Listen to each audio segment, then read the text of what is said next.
All right, ladies and gents, what's chillin'? It's Davis or Howland, and tonight, I have got a very special video. This is going to be all about anime. Now, you may or may not know this, but I love anime. Just a quick little history here. I got started technically back in elementary school with Yu-Gi-Oh!, the Duelist Kingdom, the trading card games, all that. And then in middle school, I was huge into Dragon Ball with Dragon Ball Z and the fighting games. Stopped that around high school, took a little bit of a break, and then in college around my sophomore year, I want to say, sophomore, junior year, it was like December or January of 2020, I remember pretty vaguely, or pretty clearly. I got into anime again with Death Note and a whole bunch of other stuff that we'll get into. So we're going on over 4.5 years since I've rediscovered anime and been on this journey once again. I have watched quite a lot. As you can see, over 200 anime, watching about 50, not really, 40 on hold. So there's some good playtime here. And this isn't scripted. I have done probably 6 or 7 anime tier list videos in the last couple of years. Some I have lasted, or some of these videos have been like 7-hour tier lists, where I have a legitimate 40-page script talking about my favorite anime and every aspect that makes them great. But those were too long, too cringe, all that. Didn't want to post it. And then I had ones where I would do it off the cuff, but I forgot some of the shows or some of the points I wanted to talk about, so I didn't want to upload it then. Point is, I've spent a lot of time thinking about and watching anime, and there's not really any content to show for it. So I think tonight is the perfect night to just casually get into it, rip open the Band-Aid.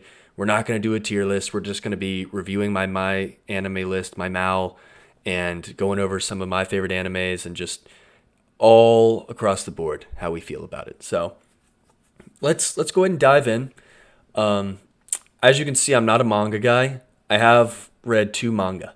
Now, they are the goated ones, so I've read Vagabond, and it says I haven't completed it, but I really have. Vagabond's a 10 out of 10. It is a 10 out of 10. And then I've also read Berserk, and that is a 11 out of 10. If I were to do a tier list and talk about like my favorite fictional worlds, favorite fictional things, Berserk is probably number 1. I think the story of Berserk is top 3 best stories I've ever read. It's so gut-wrenching, it's soul-crushing, it is super emotional, and I've never felt a way about reading something than I have with Berserk. And I don't even remember the timeline on it. I think it does show you kind of when you added it. But this was about a year or 2 ago, right before, what was coming out? Elden Ring. Right before Elden Ring came out, so 2022. And for some reason I was just into like Berserk, or something got me into it, and I read this at work all the time. I would just crush like 3-4 hours of reading at work. I'd read it at home. And this is just a goated story. I love everything about it except for the fact that it doesn't really have a good adaptation. But if they made a fantastic adaptation, anime adaptation that is, Berserk might be number 1. And then Vagabond, I think Vagabond's phenomenal as well. It's just not Berserk. It's still a 10 out of 10. It's just not Berserk, but it's still one of my favorites. I would probably put it, again, sort of like a top 10 storyline. If you were to get this adapted the right way, it could easily be SS tier top 10 for me. So those are the mangas. Haven't read much else.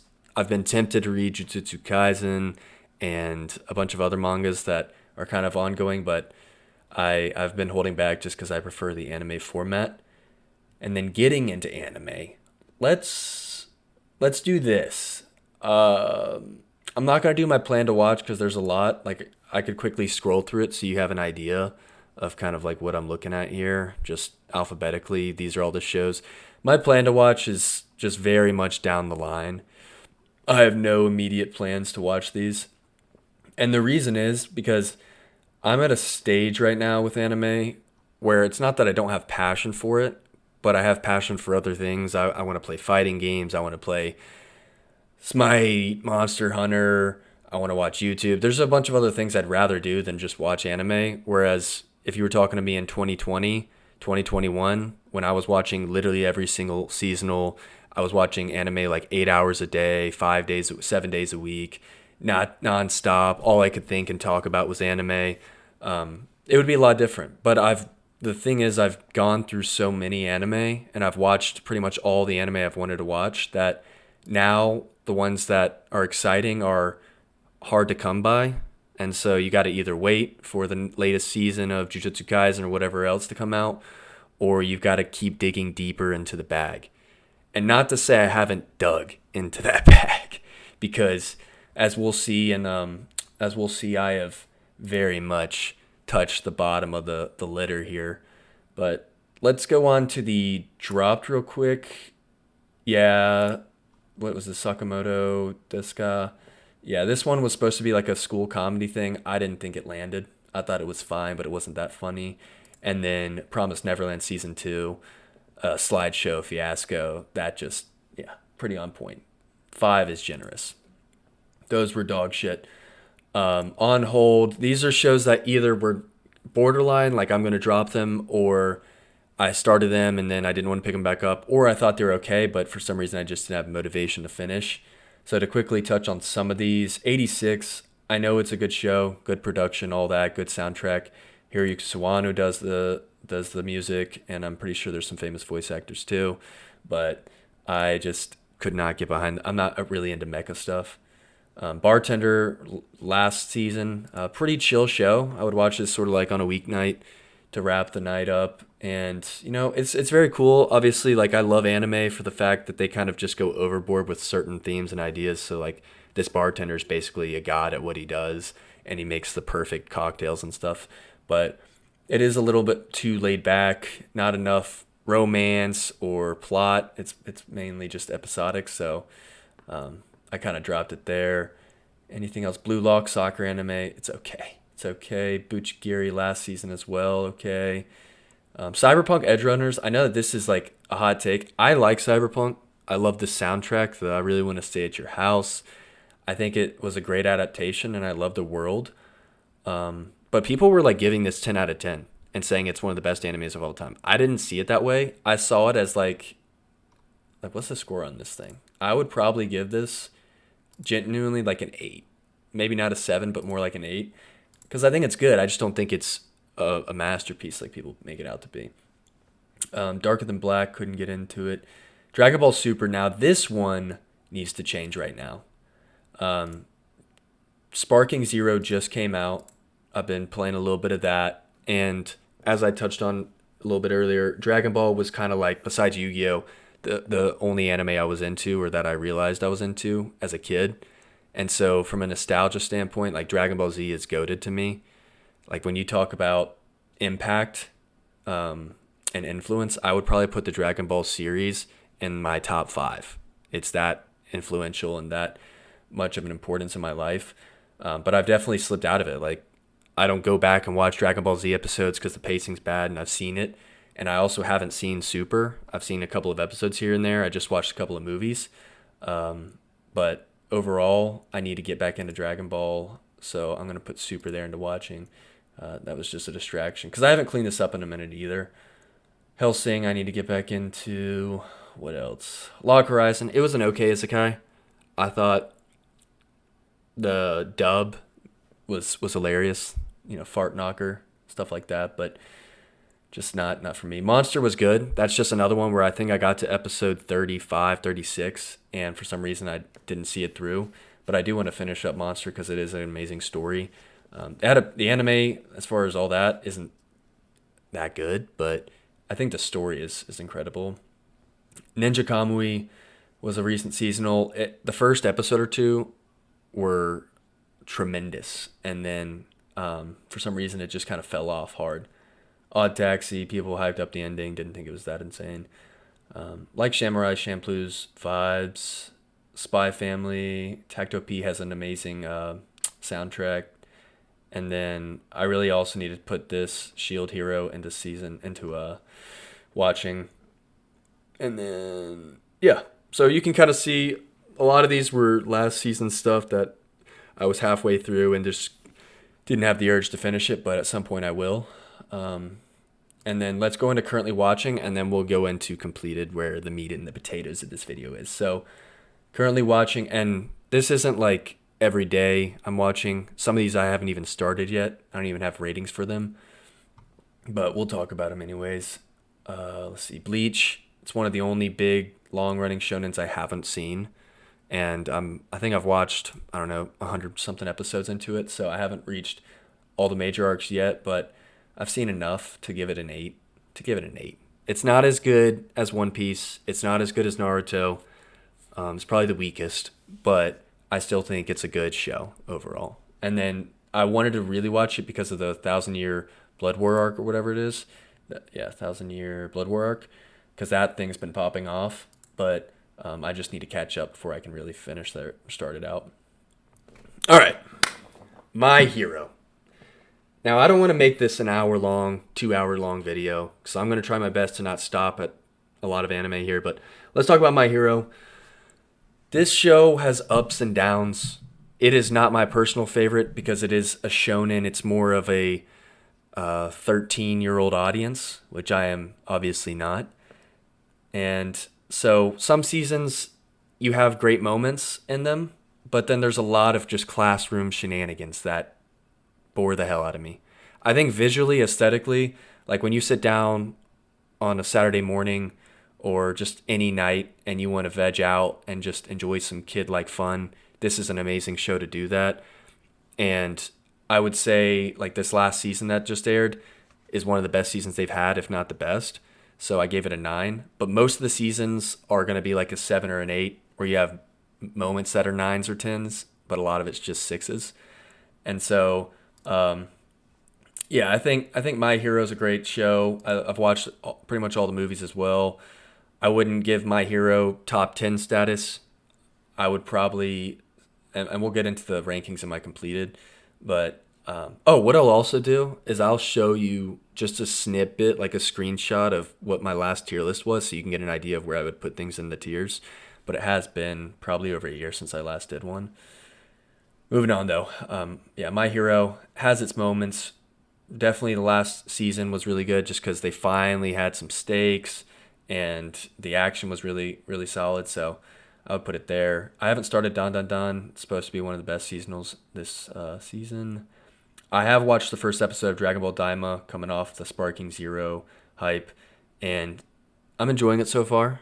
I know where the premise is going, and so I'm excited to see the rest. Right now, just off first episode, I would give it like a 7 or an 8. 7 or an 8. I'll give it an 8 just for nostalgia's sake. Dragon Ball Super, I touched on this, but I haven't really seen it.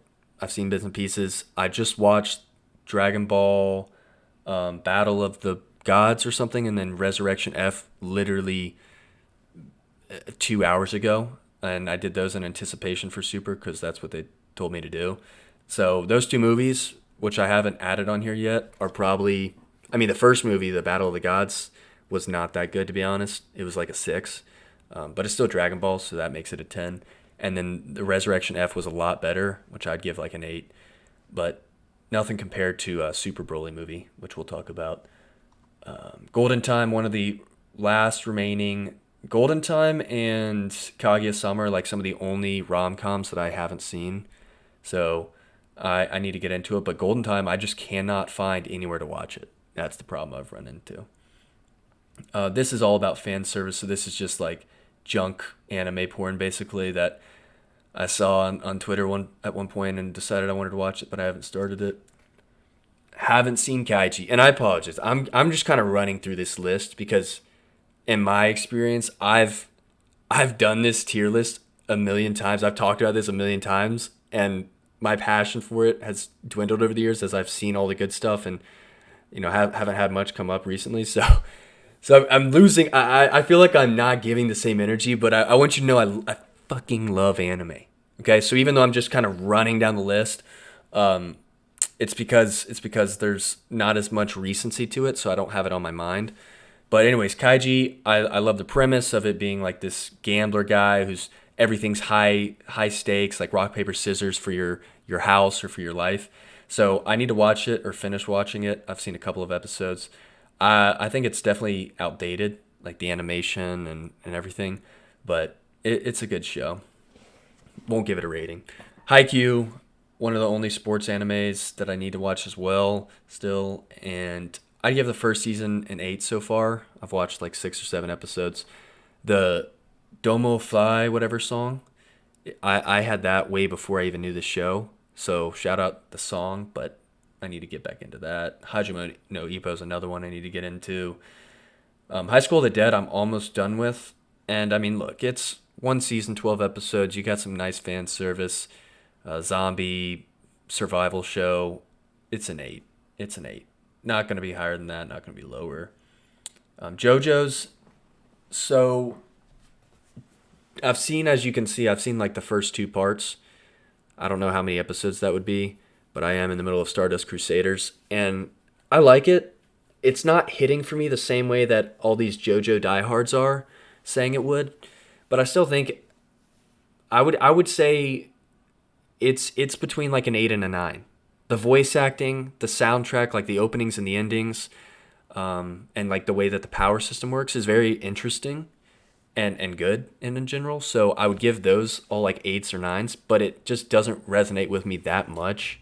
Like I'm not that drawn into the story or the characters or anything like that, but I do enjoy it, and it's been a fun adventure so far. Need to finish it up or at least continue it. We talked about Kaguya-sama. Rent a Girlfriend, I mean, that's just trashy rom-com, you know? It gets me. I love it. Yeah, I don't know why, but I love some Rent a Girlfriend. I'm on season 3. I really need to see him get, what are the characters' names? Again, because I'm horrible with names. I really need to see Kazuya get with Chizuru. People say, like in the manga, it takes like to chapter 170 or some shit for him to finally have any sort of romance with her. But yeah, I'm excited to continue on with that. Konosuba is a great show. It's one of the funniest shows I've seen. Even though I'm not really watching anime for the comedic elements to it. A lot of times, what makes anime funny is unintentionally, but I don't really go for just comedy anime shows. And this one works. There's so many good jokes and sequences that I love. So I really love Konosuba. We'll see am I finished where I rate the others, but yeah, I would say Konosuba is like a solid A S tier, 8 out of 10. Made in Abyss. This is like the most recent season. I need to finish this up or get it started. This is the Misfit of Demon King Academy's second season. I watched the first season, really enjoyed that.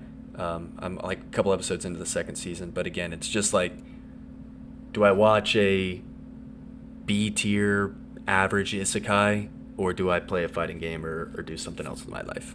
And if this was back me in college, hitting the blinker and sitting on the couch on the bed, just vegging out, I would be loving this, but I'm in a different phase, so it's just not the case. Mashal, Jobless Reincarnation. I think this show's kind of fallen off, low key. Like they're taking their time, pacing wise. Like they're really setting up the world and they're not speeding through anything. So I think that some people appreciate that, but not me. There's too much slice of life in there. The first season, even the second season, they had like 1 or 2 episodes that were genuinely 10 out of 10s, but so much of it is just slower paced and more slice of life. I wish they had more of those big impactful episodes. But I would say overall as a series right now, as an isekai, it's still an S tier. It's still one of the best out there. So One Piece. Now I watch One Piece through One Piece, which is like the fan-made version that skips a lot of filler and rearranges content so that it makes more sense. And that experience is amazing. I could see why people love One Piece, why it's the most popular anime of all time, and how it's been going on for this long. It's a 9 out of 10 minimum for me. Yes, is it predictable? Does everyone get hit on the collarbone and survive every single attack, and no one's ever at stake, or no one's ever in a dangerous situation? Yeah. But I mean, the Marine Forward arc with Ace and all of that was godlike. Several arcs in general that I'm blanking on are really good, and I'm right at Dressrosa arc right now. So episode wise, it's like mid 500s, early 600s. One Piece wise, you know where we are, and yeah, like I said, it's a 9. It can be like there's a couple of arcs. I'm trying to think of that one. I'm not even gonna bother looking into it. But yeah, I think One Piece lives and dies by the arcs. It's a great epic adventure, and so if you want to get into anime or you're looking for a show that'll last you a long time, get into One Piece. But it's not my favorite show of all time. It's not even my favorite shonen of all time, but I do really like One Piece. ReZero's this third season. The first 2 seasons were extremely solid. I would give those like A pluses. They're really good. And as an isekai, it's one of the best in this genre. So I need to get. This is like as far as timeline wise, like the latest fall season, it just started. So a bunch of these shows, I've only had 1 or 2 episodes air, and that's why there's no ranking. Same thing, Shangri-La Frontier. I've pretty much seen the first season. I have like 2 episodes left, but it's an 8 for me. It really is the Dark Souls show of anime, which is what made me watch it, and I've enjoyed it. So I'm excited to get into the second season here soon. Food Wars is a SS tier show. It is like anime as fuck.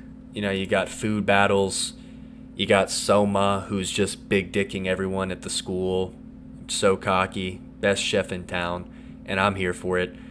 I haven't watched the entire show, but I think I'm on like I'm on this season, whatever this one is. It's like the second or third season. Yeah, I'm on this. I think I'm like deep into the second season, but like I always will look back on the first season. It was, I don't know, senior year of college and first or second week into the semester, fall semester, and Aiden and I were just ripping like not Trulies, what was it? It was like Bud Light seltzers, and we were like on the couch just ripping seltzers on a weeknight, blasted out of our minds, laughing to Food Wars because of all the weirdness that it has in it. If you've seen the first episode, you know what I'm talking about. But yeah, to me, Food Wars is just hilarious. It's great fun, so anime, and yeah, I love Food Wars.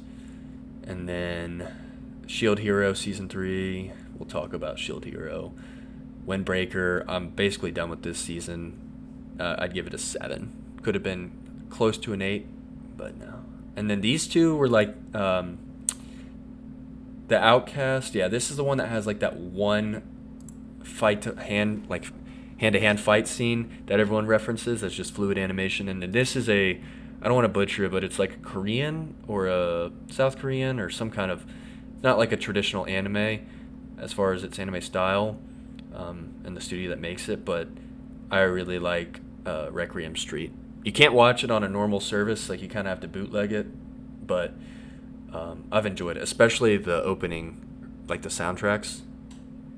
So, all right, that's the speed run of, again, we're going to go back just to recap. That's the speed run of my dropped, planned to watch, on hold, and watching.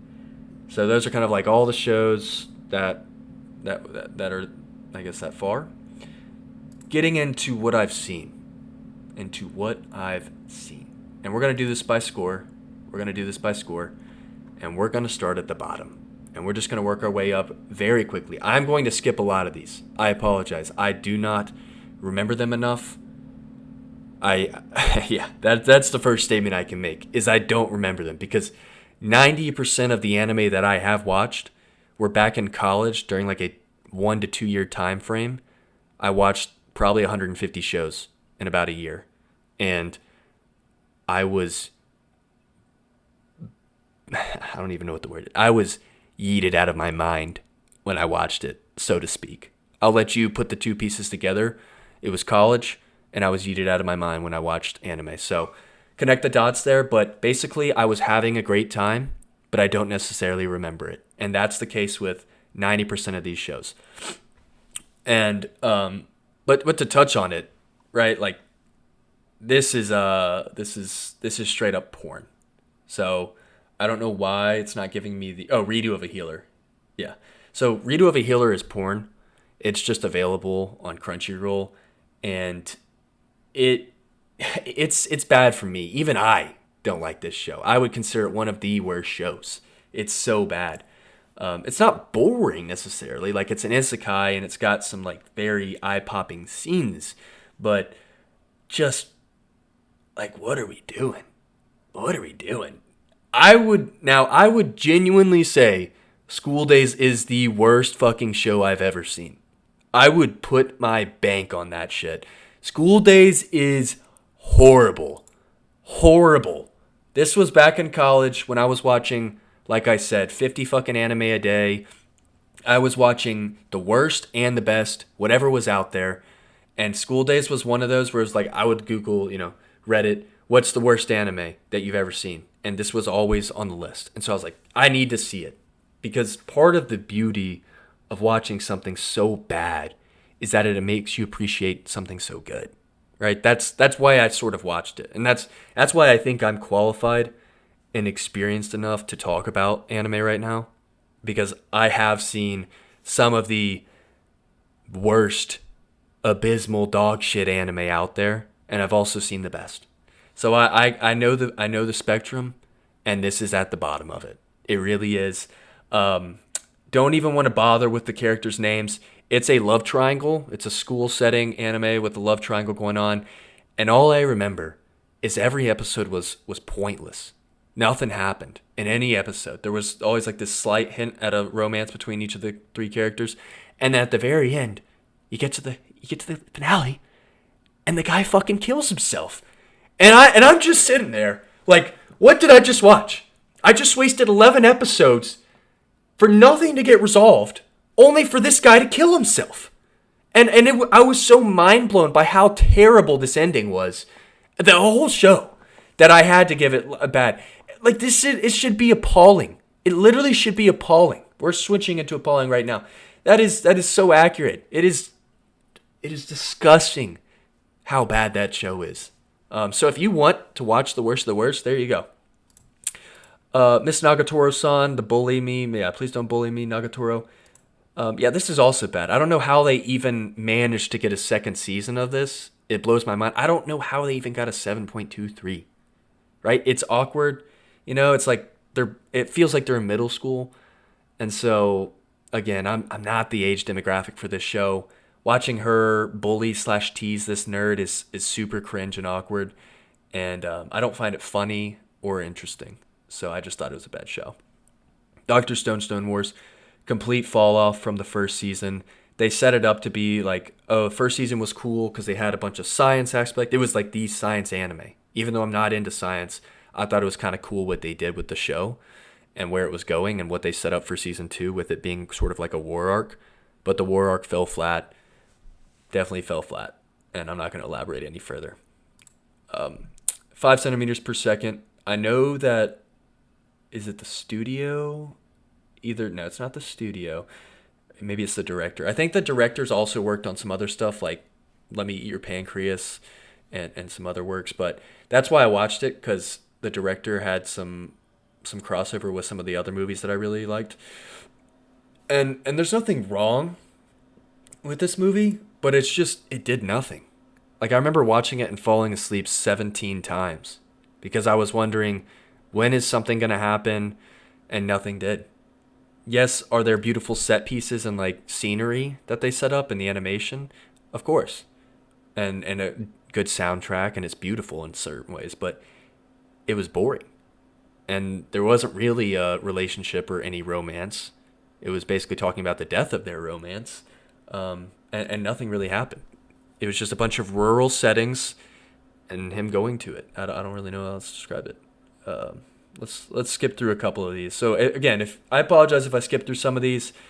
A lot of these were just seasonals that I watched when I was zoinked out of my mind. So I'm going to touch on the ones that I want. Kangen Ashura.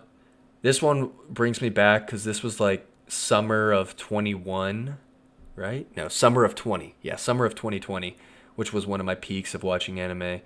And I was working 3 different internships/jobs. I was in a basement, and all my free time was spent watching anime, and this was one of them. because it was like this tournament arc of these businesses that basically hire fighters, and so I thought it was a cool premise, and I enjoyed it. I think the CG can throw a lot of people off, so like if you don't like CG, then it will, like it did me at the beginning, but it picks up in the second and third season, so I put it there. Amagi Brilliant Park, it's just weird. Like look at look at the art, and you know what I mean. It's just a weird show. That's the best way to describe it. Not necessarily bad, but it's weird. And I think Seiya, yeah, this guy, he voices a lot of my favorite characters and shows. So I'm trying to think of the one. I think this might be Aaron. Is it Aaron? I'm not going to spend too much time. Let's see. You can tell he's a big time because of all the shows, but he's in one of the big ones, right? I want to say, come on. I mean, it's something like, it's not Devil May Cry. It's Oh well, we've already wasted too much time. You know what I mean? We've already wasted too much time. He voices Tomura, so that gives you an idea of who the voice actor is. But One Punch Man, I don't know. I was looking for someone from Attack on Titan, but we'll move on. Let's see. Neon Genesis Evangelion. I didn't really give this one a fair shake. I didn't grow up on, the 90s anime and stuff. So the art style, even though it's classic, it doesn't really suit me. I like going back to it, watching an episode here and there, or just a scene, and just reminiscing. But it didn't land for me. And I watched it when I basically watched it on a laptop while I was working. So I was half paying attention to it. And I just remember getting to the end and the last episode. And you talk about not making sense with school days. This one tops it. I don't know what the ending was meant to be. It might be the most I don't even know the word for the ending. Not bad, just inexplainable. Like, what were they even trying to say at the end? So I'm pretty sure that it's been on record that like the guy who made it said, yeah, I don't know what I was saying. I don't know what the ending was supposed to be either. And I completely agree with him because it made no fucking sense. So it's also a mecha, That's why it's this low. And Shinji, like, come on. The main protagonist is just this bitch-made Shinji character. I couldn't get behind him, unfortunately. Let's just nip Demon Slayer in the bud right here. It fell off. Plain and simple, it fell off. Demon Slayer had an amazing first season, right? It had a great first episode. There was the mountain arc with Rui when he ripped his wig off.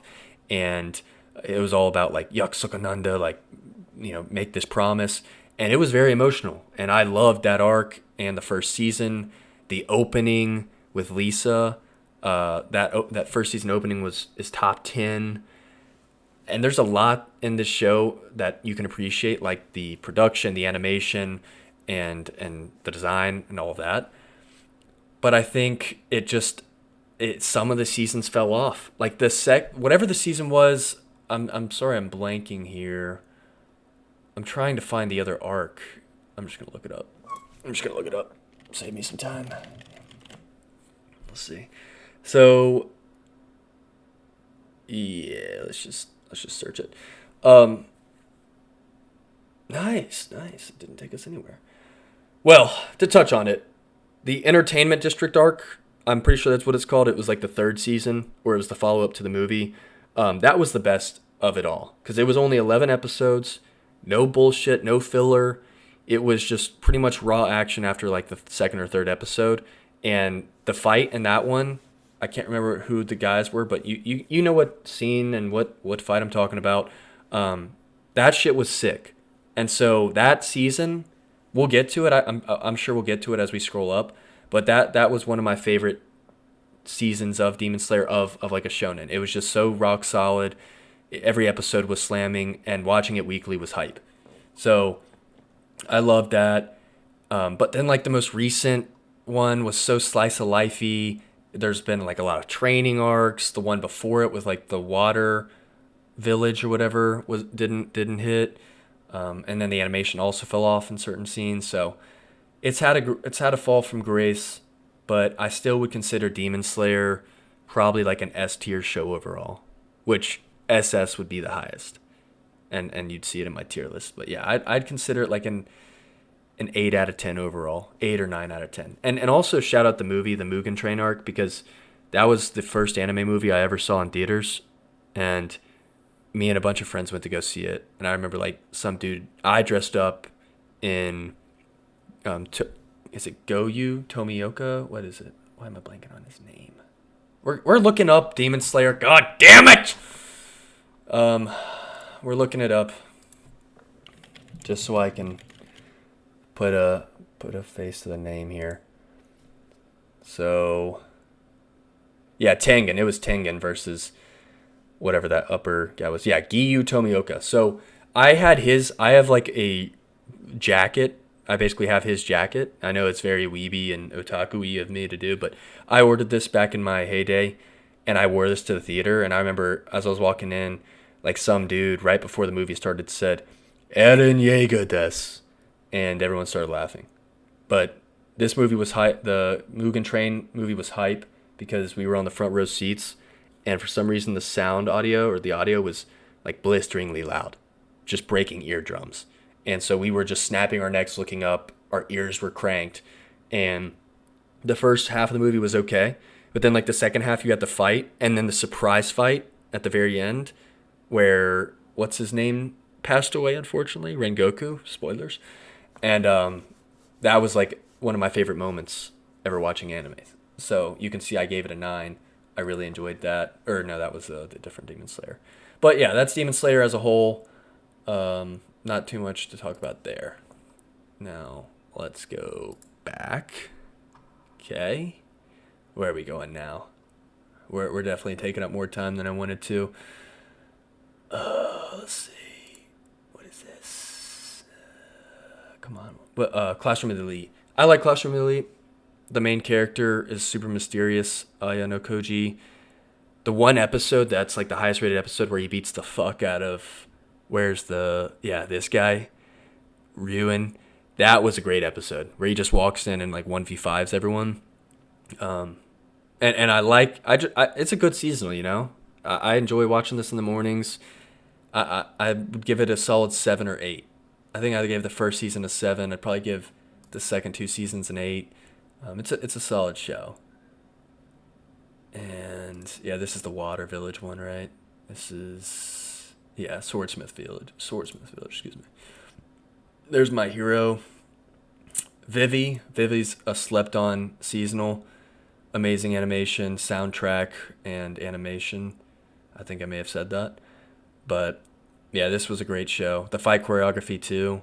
It's very slept on. Like you see Vivi Florette's Eye Song, and it's not at all what it makes it out to be. So yeah, I even underrated it myself. Like I would probably give it an 8. The Patriot, Moriarty the Patriot. It's a 7 or an 8. You know, it's like a detective show. You're basically watching Sherlock Holmes anime version, and I enjoyed it, but not the best. Just overall solid. Baki, I feel like I'm just like a robot going through all these right now. But yeah, Baki, I would say Baki is just it's manly as fuck. I mean, how else do you put it? I watched this when I was watching Kengan Ashura, summer of 2020. Like the first episode got me hooked when it was basically like Baki's supposedly the strongest man, or he's the son of the strongest man, and he's this prodigy.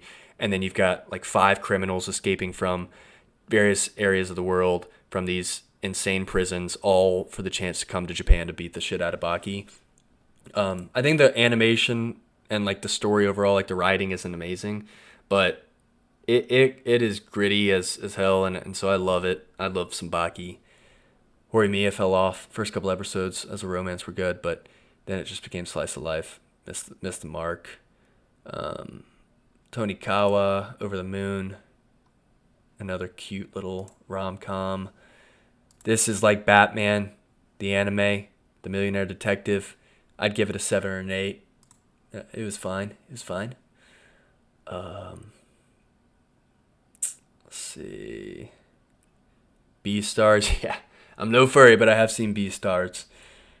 Yeah, I mean, could you imagine like if I went through? Because I've done it before. If I went through all hundreds of these anime in detail, I mean, there's just no way that I would be able to do this in like an hour and a half. So that's why I gotta skip through it. But I'd love to talk about it more in detail at some point. This is just to get through it all. Fire Force, I really like the audio design, just like the sound effects and the bass and the impact of the action is you feel it in this show more than any other anime. So that's the biggest credit I can give it. I'm really stoked for the next season because it's been a couple of years since the last one, and it's not about firefighting. So definitely check it out. But yeah, I like this Fire Force and the fan service. Like people complain about the fan service. I'm all here for that stuff. Scissor 7 on Netflix, low key good, low key good. The the soundtrack, like all the soundtrack on it, really fun, really good. Um, and the sorry, I was just getting blown up on my phone. Animation's a little weird. It's not. It's like a South Korean studio, I think. So they've got a different style to it, but the animation, like the choreography of the fights and just everything that's happening on screen, is very unique.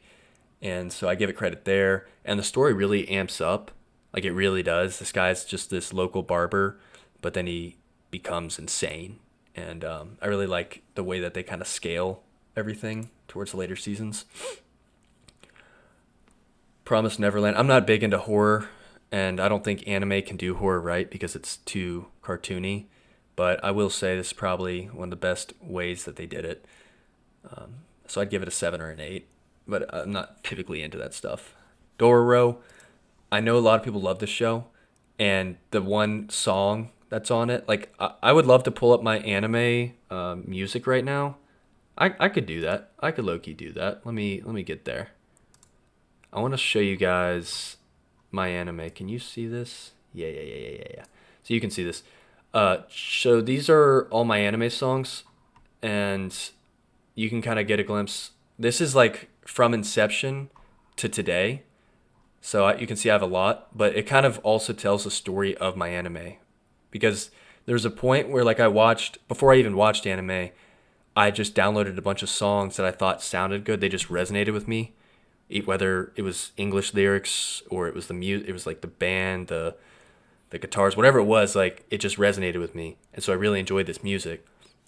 And then at some point I connected the dots that, oh, like for instance, this song is the dubbed version of Your Name, a song in Your Name. And this is from Full Metal Alchemist, and this is from Hunter x Hunter. And like there was a bunch of these songs that I didn't know at the time that I kind of picked up and added as I watched shows, and you can kind of get a glimpse of like, oh, he probably watched this show during this time. You can see like the added date, so like I can't see it right here, but yeah, just to give you a glimpse of like what I'm into here.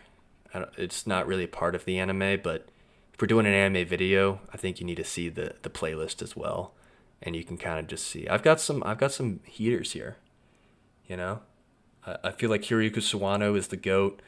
Radwimps, who else? Queen Bee. This is the one from Dororo, Queen Bee.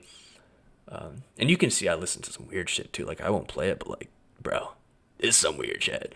Survive Said the Prophet, goated. Hiroyuki Sawano, Chico from. This is from Gintama. Spire is probably top one. I think Spire is just like, yeah, you can't beat Spire. They're probably my number one. And then keep going. Yeah. So we're just gonna keep pushing through here. Survive Said the Prophet's just. Oh yeah, Survive Said the Prophet and Spire and Hiroyuki Sawano. Those are the top three. Those are top three, no doubt. And. Yeah, so that's the anime playlist, just a little sidetrack if you want to download any of these songs yourself. And yeah, moving on. There's some Guilty Gear and some other fighting game stuff that I count as anime too. But anyways, Dororo, I liked it. I just the main character didn't talk, and then the other main character was a 6-year-old, so I didn't really vibe with that. But Grand Blue, beautiful show, hilarious show. Just the way that they like animate certain facial expressions and stuff, it actually does make me laugh. So I really enjoyed it. I would even give it an 8. I think 7's underplaying that one. This Inuyashiki, it's kind of a weird show. It's CG, so the animation's a little whack, but basically this guy is a psychopath. And you can see Donald Trump's in it for some reason. But yeah, this guy, he does like this pointing finger, and then it actually is a gun, and he's sort of like a mass murderer, and he loses his mind. It goes to crazy places. But I enjoyed it. I watched it very briefly, watched the whole thing. There's Konosuba again. Be the beginning. The ending, not the opening, but the ending on the song, the Someday. The song. That's a vibe of a song. We'll talk about One Punch Man in a second as we get up there, but we'll keep skipping through. You can see, like, I've got some hidden anime out there. Like, who's seen Drifters? Tell me if you've actually seen Drifters, man. Death Parade, fun show, very episodic, sort of like Death arcade games with high stakes, and the opening's very, very vibey. Gangsta I did because of the voice actors, like this guy and these guys. Sorry to mess up your names, but I mean what they have been in, they voice some of my favorite voice actors. I wish I could off the top of my head tell you who. Like, yeah, this is, for instance, Aizawa from My Hero. Think about that voice actor. That's this guy. He's really good. And then this guy's also a legend too. Let's see his famous works.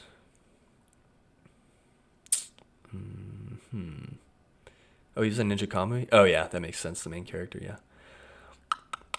For instance, Nanami. Nanami from Jujutsu Kaisen. Name to the face. Makes sense, right? And I'm sure they're both in Attack on Titan as well. I just can't for the life of me think about it. So that's why I watched it, because like the main guys were legends in the voice acting space. Kekkai Sensen, another weird show. Kind of an isekai, kind of not. I guess it is. And once again, good opening / ending. The song was fun. Another weird show. Chess is involved, in a way. What else do we want to touch on? Yeah, let's touch on this real quick. I thought that Your Lie in April was mid. TBH, this is mid. It didn't really grip me emotionally the way that people made it seem like it would. I didn't really believe in the romance either. Like, no way this guy's getting with her. And the whole I have cancer, now you should feel sad didn't make me flinch personally. So I gave it a 7 because yes, it's a beautiful show and certain elements to it are nice, but it wasn't that entertaining. The romance didn't feel it for me, and I'm not that big of a music buff to where I cared about the piano portrayals and all that. Tokyo Ghoul, goes without saying, the opening, which for some reason I'm blanking on it. It's like the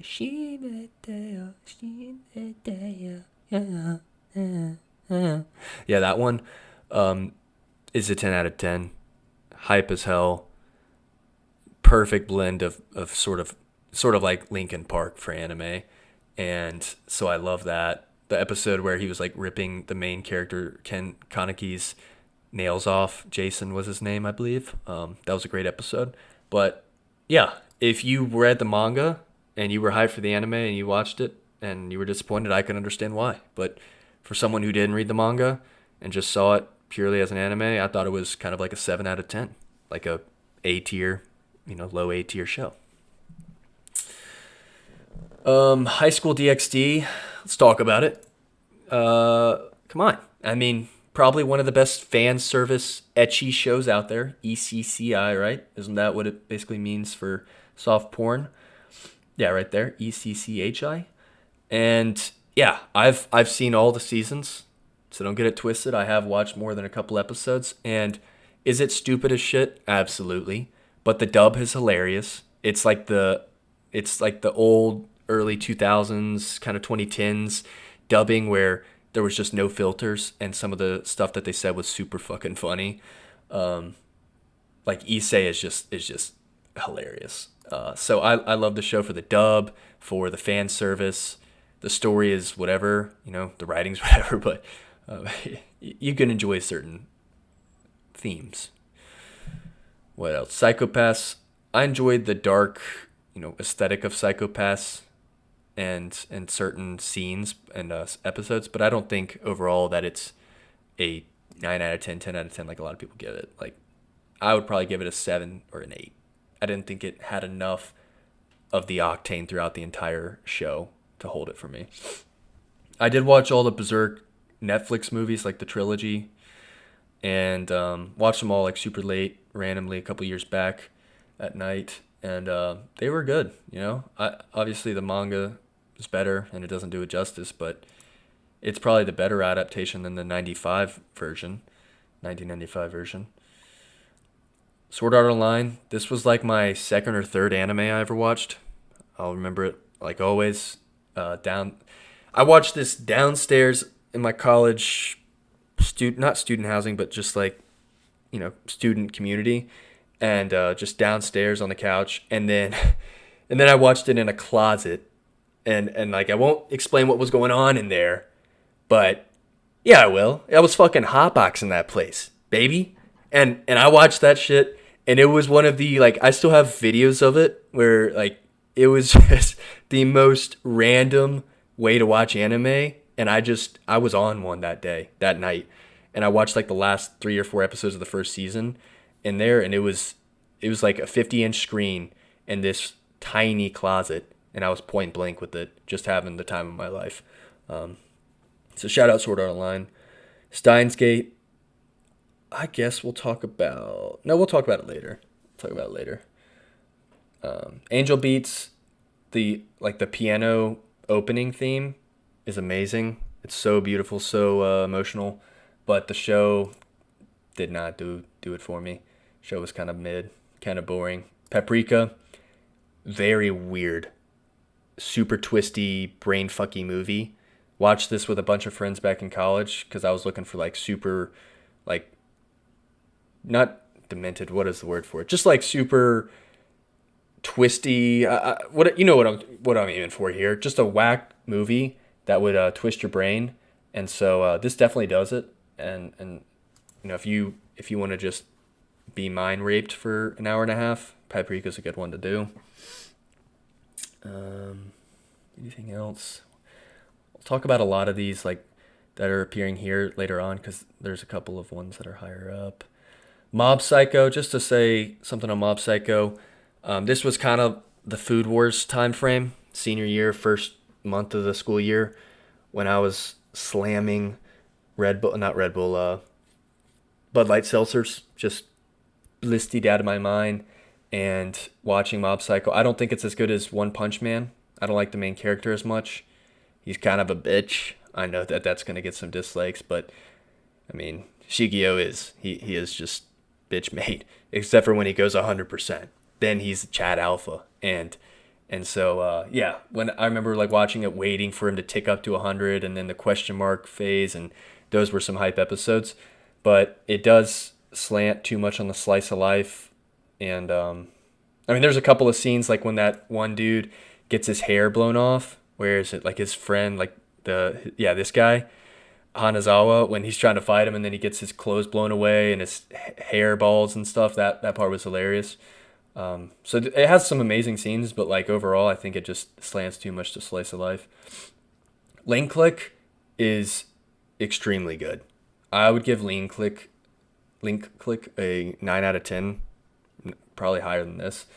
Don't remember the first season much, don't remember the second season much, but great action, amazing story with like it's sort of a unique take on time travel.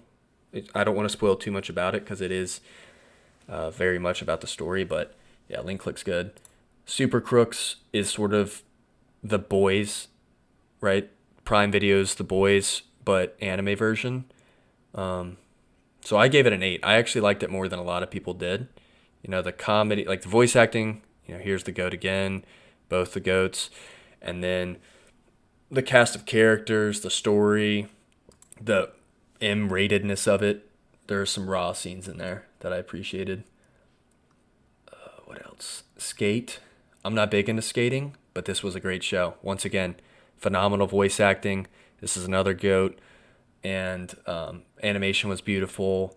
They really hyped up the races. And I remember watching this like all in one day in my bedroom in college. Like laid on the bed the entire day and just watched this. Tokyo Revengers. I don't even need to waste a breath on this. Where is he? Takamichi's bitch made. That's why it can't be higher. And the show didn't do the manga justice, but also the manga was not really that insane. A lot of people, I mean, there's better shonen, battle shonen out there, plain and simple. So ReZero, you can see, I have it as an 8. I would give it's an overall one of the better isekais.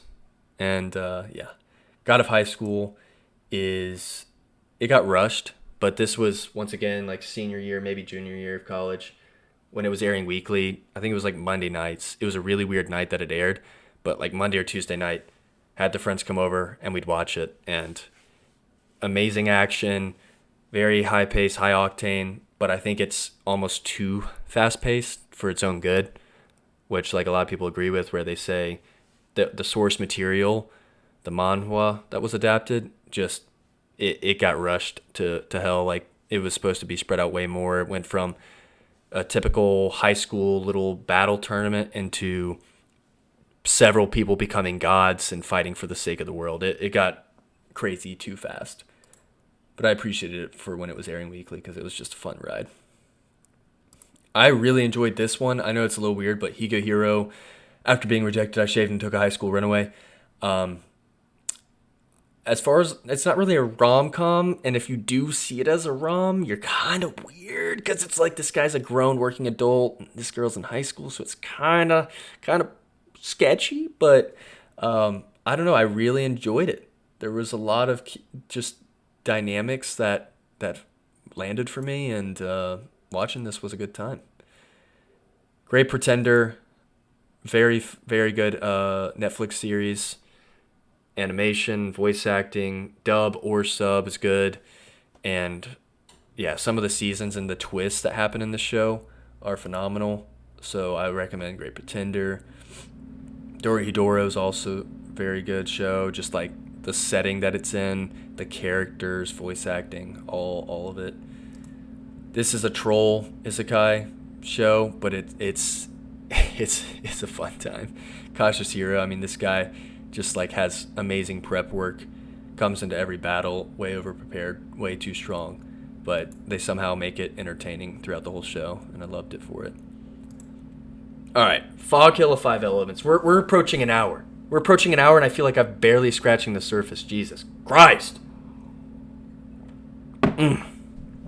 Fog Hill of Five Elements might have my favorite fights in anime. Like, not all of my favorite fights in anime, but like there are 3 or 4 fights in this show that are top 10 for me. And you can't really watch it on Crunchyroll. You got to watch it on YouTube and some weird outlets. And it's South Korean, or it's not typical anime studio. The show structure is very weird. Like, I think they've had 2 seasons, and as you can see, like the second season was 3 episodes. So you're not building in a lot of story. There's not too much emotional depth or character depth there, but they just go all out with the action and the animations. It is incredible. It like that last battle from the second season, where it was like the 2v1, 10 out of 10. One of my favorite fights I've ever watched. So if you haven't seen Fog Hill of Five Elements, watch it. It's very quick, very short, very fun. Banana Fish.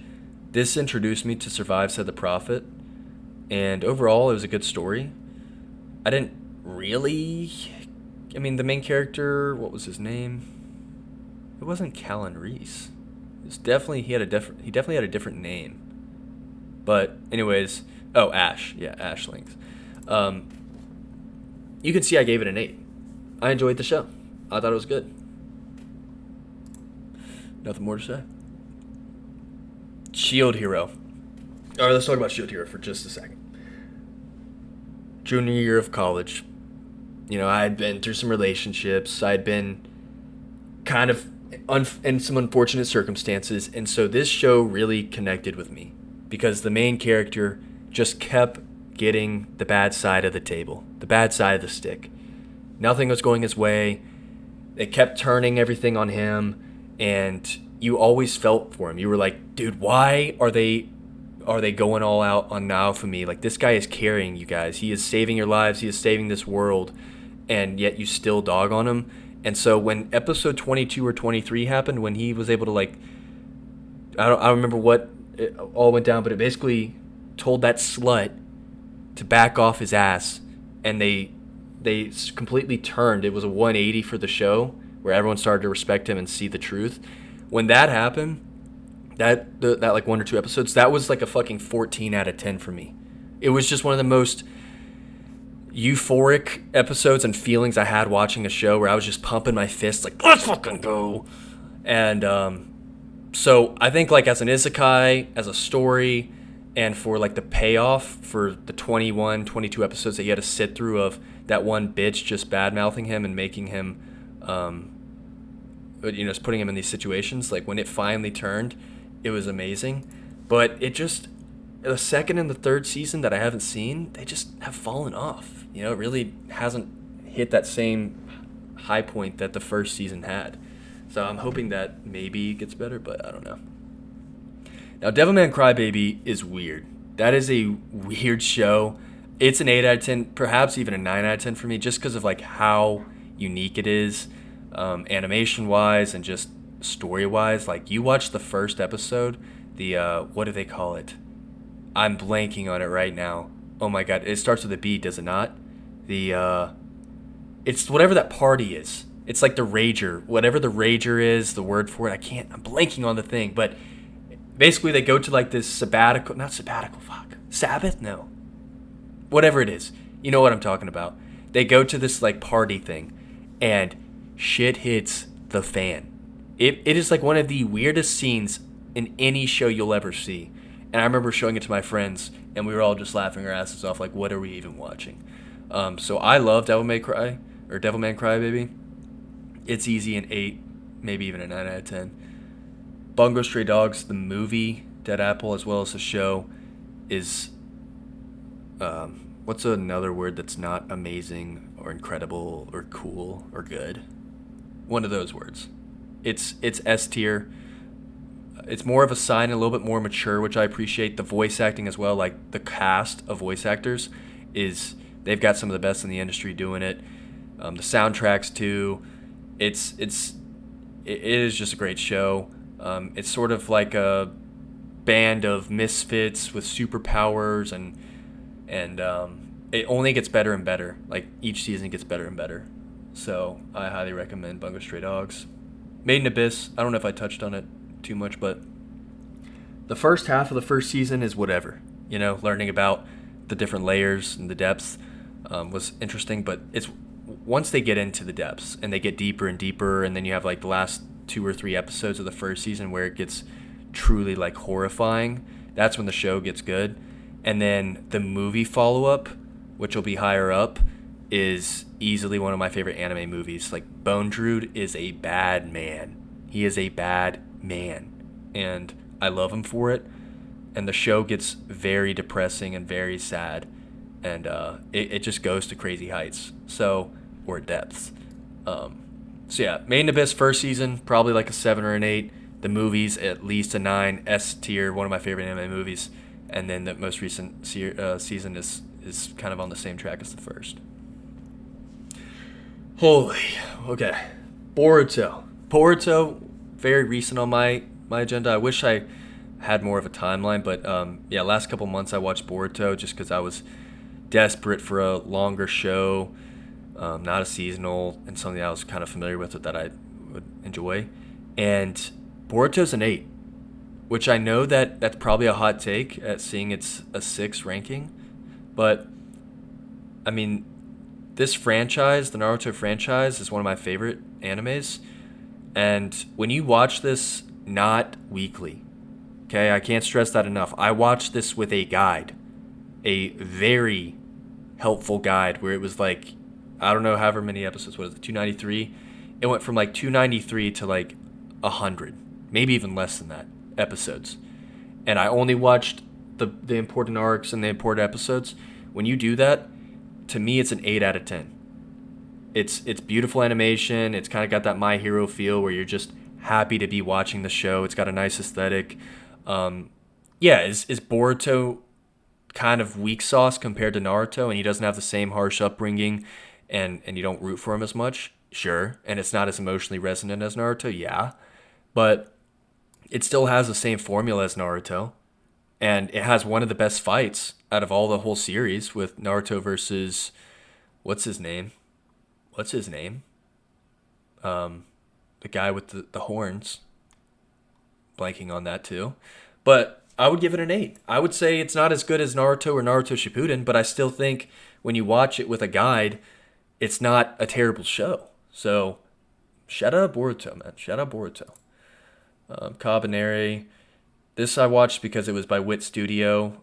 It's not as good as Attack on Titan Wit Studio, but if you're looking for some kind of similar animation style, Cabaneri is a good show and movie follow-up. Violet Evergarden. This is how you can tell I am cultured. This is how you can tell. If you couldn't tell it from the high school DxD, you could tell it now, because what other insert age male is really going to be watching Violet Evergarden and talking about it? Me. I think it's a beautiful show. I think it's a little boring at times, like not much goes on, but the self-discovery and sort of the character transformation that Violet undergoes is very beautiful. You know, you can't not talk about the soundtrack and the set pieces and just the animation. It's so fluid, so stunning. So I really enjoyed Violet Evergarden, even though it wasn't this typical action-heavy, whatever show. 91 Days. Daru. That's all I remember about this show is like this guy or some guy saying Daru a lot. But yeah, this is a great kind of like mafia, crime, mob boss show. Very quick, nice 12 episodes, easy to get through, lots of twists and turns, and a little bit of the like futuristic elements to it too. So 91 Days is very good. Steins Gate movie, My Hero first season, Bungo Stray Dogs, ReZero. Erased. This is like one of the most popular shows out there. Again, only 12 episodes, very quick to get through. Kind of a thriller, I think that the premise is very interesting. Like this guy, Satoru, sorry, I'm getting off track. The opening, the da-da-da-na, I know that people will know what I'm talking about, but I love the opening on the show. Like just without even the like lyrics and the human element, like how do I say it? The fucking instruments. The instrumental part of it is fantastic. And I love this, like I love that song. I would play it that summer of 2020 on repeat. And the story, like I said, very interesting premise. This guy can basically rewind things before they happen once he sees something bad. So he's constantly trying to save people and save situations. And then there's the serial killer part of it.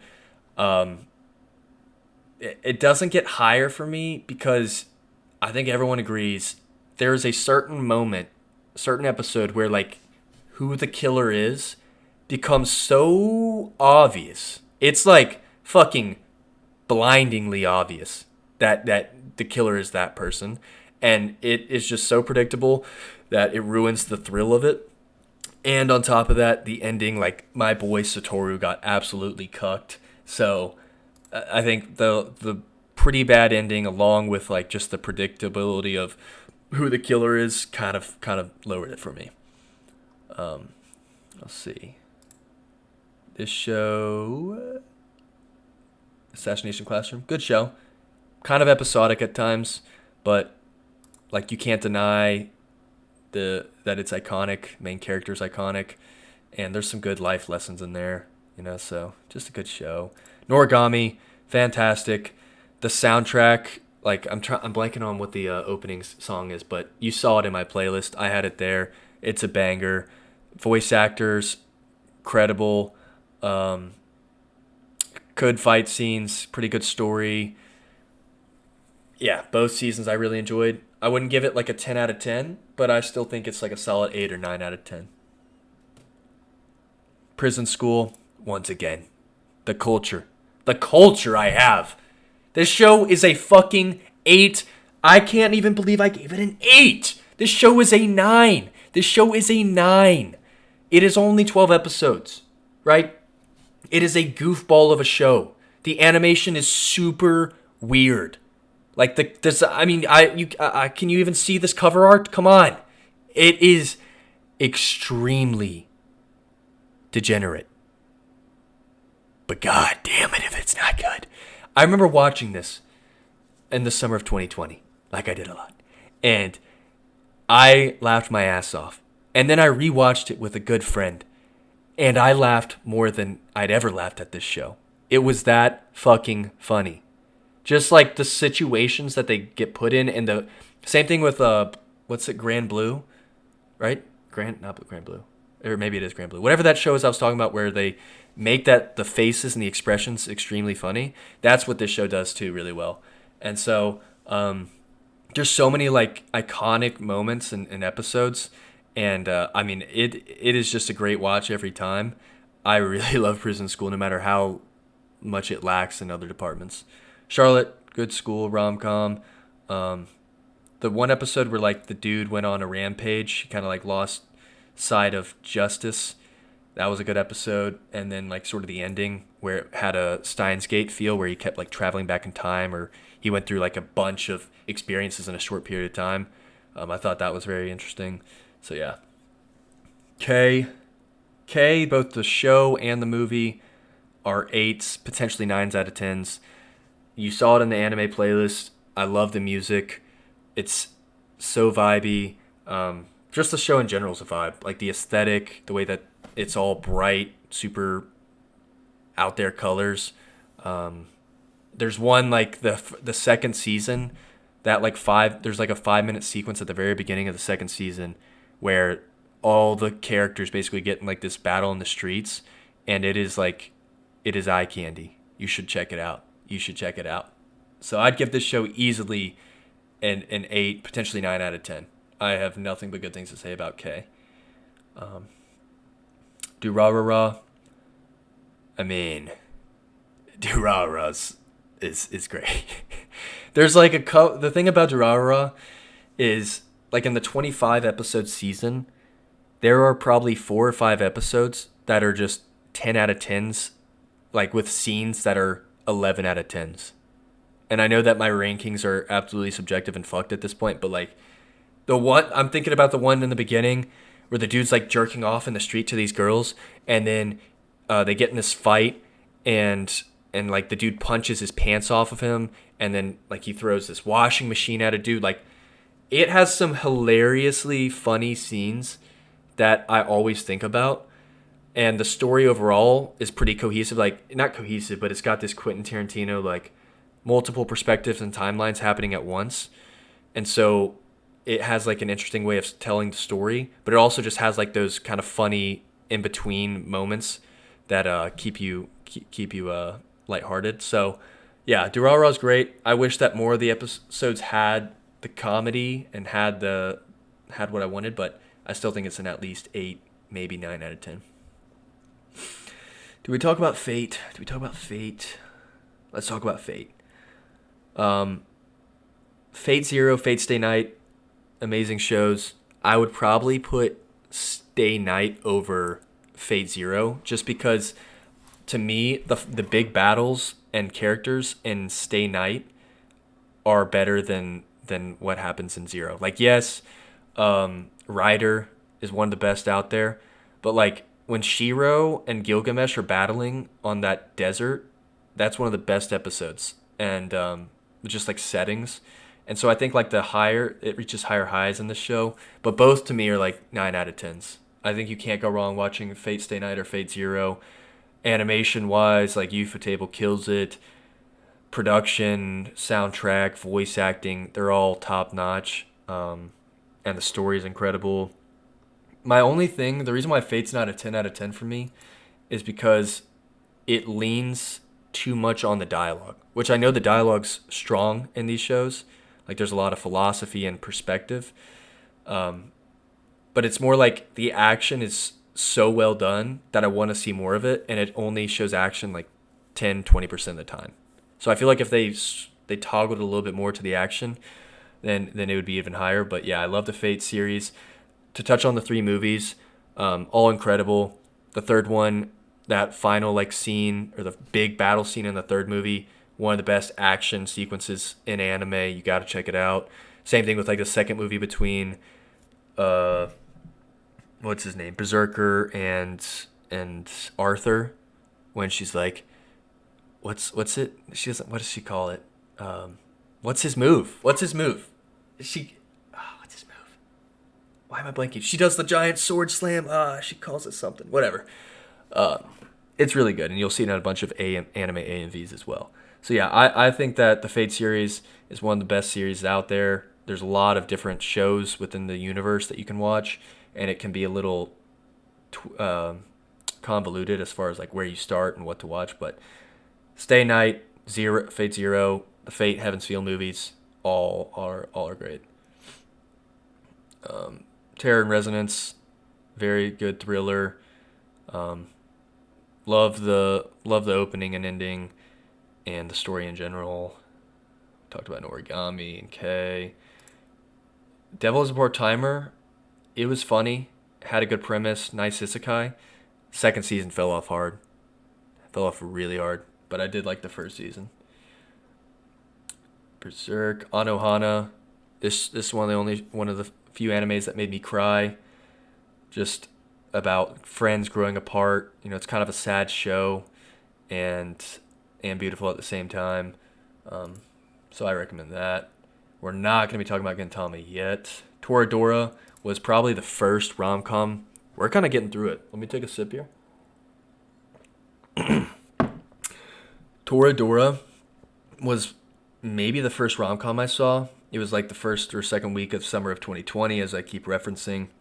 And I remember just being on my laptop, like in a living room during the day on a Saturday, watching this. The ending was one of the best endings you could have to a rom-com or a show like this. I love the slice of life. I love the dynamic. Like, Taiga was a little bit annoying at first. She still is, but I think the payoff and the dynamic between her and Ryuji was really, really good. And yeah, it was just a fun, like, it was also the fact that it was 2 different relationships. So it's like you had kind of the 2 main characters who were in their relationship, but then you had them basically pushing each other to help get the person they wanted, and they ended up falling in love with each other. So I just love that dynamic and the way that it played out. So I think Toradora is great. I would even give it a 9. I may have given it a 9 before. Bacano is comedy. I've probably said that a few times, but made by the same people who made Durarara. So it's like that Quentin Tarantino, multiple storylines, ways of telling the story that all come together at the end. So that's always a good bonus. But just watching this shit in dub, just like Durarara, I don't know if I touched on watching it in dub with Durarara, but like watching this in dub is hilarious, man. Like all I can think about with this show is the "show us your tits" line by, I think, who says that? Lad Russo says that shit. Yeah, when he's like, "show us your tits." That was iconic, and just, again, good show. You know, it's got a mix of like mystery and action, and I mean, I'm basically listing the genres down here, but supernatural as well. Very quick, 13 episodes. If you like Durarara, check that out. Tengen Toppa Gurren Lagann. RIP, episode 7 or 9, whenever it happens. RIP, if you know what I mean. And outside of that, this show is mecha. It's probably my favorite mecha show. No. There's one more I'm thinking about. But yeah, like, this one stood the test of time. It's very popular. If you like mecha shows, if you like anime, check this one out. I watched this one pretty early on into my journey. And even for me, I gave it an 8, which is saying a lot. All right, Dragon Ball Z. Let's talk about it. We've touched on it a few times already, but this was like my childhood show. Besides Yu-Gi-Oh, this was like prime middle school. surprisingly, I haven't watched all of it.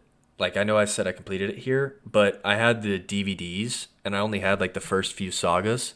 So I didn't really watch the Cell games or the Majin Buu stuff, or even the Future Trunks, I'm pretty sure. But I just love this show, man. Like, the iconicism, the nostalgia, the impact, as I touched on. Like, yes, if I were to go back and watch it, all 291 episodes, the pacing would be fucking trash, and I'd probably drop it, and I'd give it a 5 out of 10. But growing up, this was the Tits McGee, and yeah, it's an 8. Like I said, it could be a 9 or a 10, just based on like what it means to me. But I love Dragon Ball and Dragon Ball Z. And then Yu-Gi-Oh! I put these two together, and for a good reason, because this was my elementary school, big into the trading cards. I was not a pussy Pokemon guy.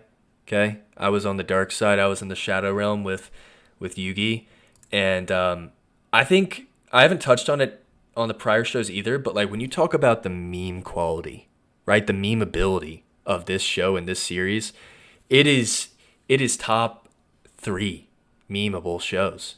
I mean, all of the I was just sharing shit with my friends on like the brain rot stuff with like Joey, like, what the Sigma? Right? Like this show has just so many it should have been me, like Exodia. Like there's so many classic just one-liners and dialogue on the dubbing that have stood the test of time as just like some of the goated interactions in anime. And just like, if you're a fan of trading cards and you collect them growing up and you watch a show, you know why it's very high up for me. It's just nostalgia. I really enjoyed it. I can always go back and watch some episodes. So yeah, I love Yu-Gi-Oh! Naruto, I didn't watch this growing up. I watched this after I graduated college and I was looking for another long-running shonen.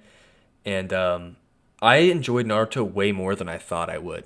And it makes me mad that I didn't watch it growing up because I always thought this like yellow orange haired kid looked weird. I didn't really vibe with him.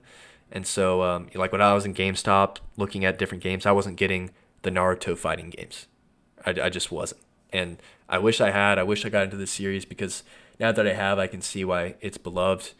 I would say Naruto, like the original, is an 8 though for me. It's like an A plus tier just because I watched it with the filler guide.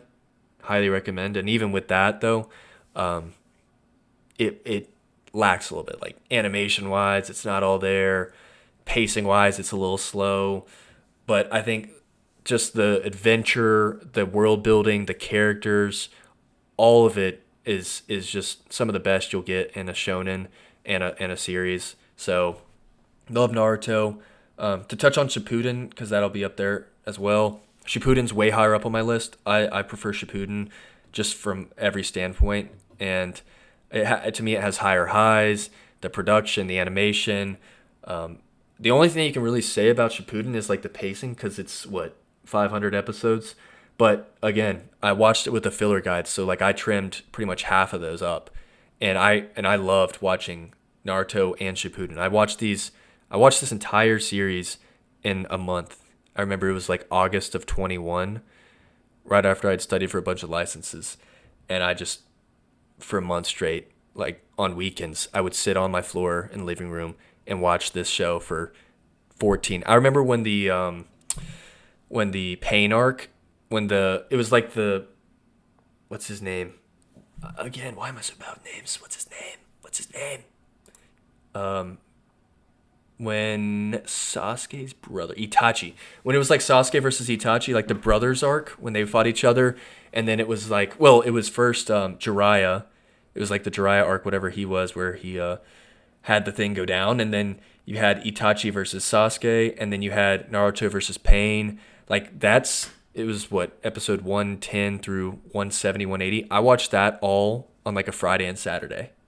It was like 16 hours straight both days or something. It was ridiculous. I was so addicted to this and watching the story play out.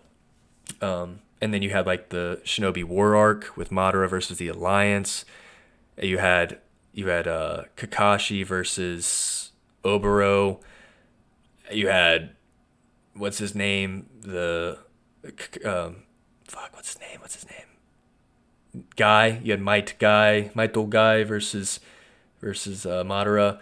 I just think like some of the best hand-to-hand fights, choreography, some of the best episodes. Like when you talk about when you get into a show and you're looking for the peaks of adrenaline and hype, Naruto Shippuden absolutely delivers, and it has some of my favorite moments in anime. The soundtrack, like there's so many different battle themes and openings and endings that slam. Voice acting, characters, world building, the power systems, one of the best power systems as well. We haven't touched on that in a lot of these shows, but incredible power system too. So just a wonderful series in my mind. Yeah, that's Naruto. And it's probably like, I would say Naruto's the best if you want to call it the big three. Like I'd probably say it's Naruto and then One Piece and then Bleach if I was going that way. Cowboy Bebop, I liked it. A bit episodic animation wise. I appreciated the classicness of it. So it had it there. Good opening, very jazzy. But it's not what everyone makes it out to be. I don't think it is a 10 out of 10 and one of the best animes out there. I think if you grew up on it in the 90s, and this was your show, of course, but not me, bruh. Not me. There's Fog Hill again. Bungo Stray Dogs. Vinland Saga. Okay, let's talk about Vinland. Vinland Saga is a top 10 show for me. It's on the SS tier category. One of my favorite shows, probably top 5. The first season, my friend and I would definitely agree on this, but I'd say first season clears the second season. I don't know why people think second season was that good. Yes, well, not even yes. I just think second season was lackluster, to be honest. Like it had more of a focus on like the character development and the dialogue and just all of that versus pure action. But both seasons were amazing, and the first season, the story of the first season, the dynamic between Thorfinn and Askeladd is one of the best. It's like Guts and Griffith. It is that iconic. It is that good. Mukanjo, the opening, one of the most raw, powerful openings I've ever heard in my life. I fucking rage and work out to that song every day. The highs of the show, like episode 4, when Thorfinn faces Thorkel, both times when Askeladd stands on his sword waiting for the king to come. You got the finale. Like all of those episodes are 10 out of 10s. The entire story, it's amazingly paced. Like I said, the characters, the soundtrack, the animation, all this shit is top tier. It is a top 5 show, especially the first season. The manga I've heard is great. That's another manga that I wanted to catch up on. So yeah, shout out Vinland Saga. We're going to keep trying to press through these. Black Clover and Jujutsu Kaisen, to touch on both of these. The movie Black Clover, one of my favorite anime movies. Came out in the last year or so. I would probably say it's a top 3 anime movie for me right now. And yeah, it's a 9 out of 10. It's S plus tier. The show, kind of like Naruto to me, where I love the power system, just the way that they laid it out, the world building. I think the downside I found with Black Clover was Asta at the beginning, because he literally yells everything he does, and so that pissed me off. And if you don't like that about a main character, then you're going to get really sick of this show. But you get used to it, and I just think the supporting cast is really strong to where it makes up for it, and a lot of the arcs are great. You know, how can you not talk about Black Clover, like the song, right? Clover, get down, the original. You know how it goes. So Black Clover, like soundtrack, animation, story, world building, all of that. One of the best shonen out there. Yeah, and there's not a lot of filler either. Yeah, some arcs are better than others, but most of the arcs are good. All the episodes are pretty solid.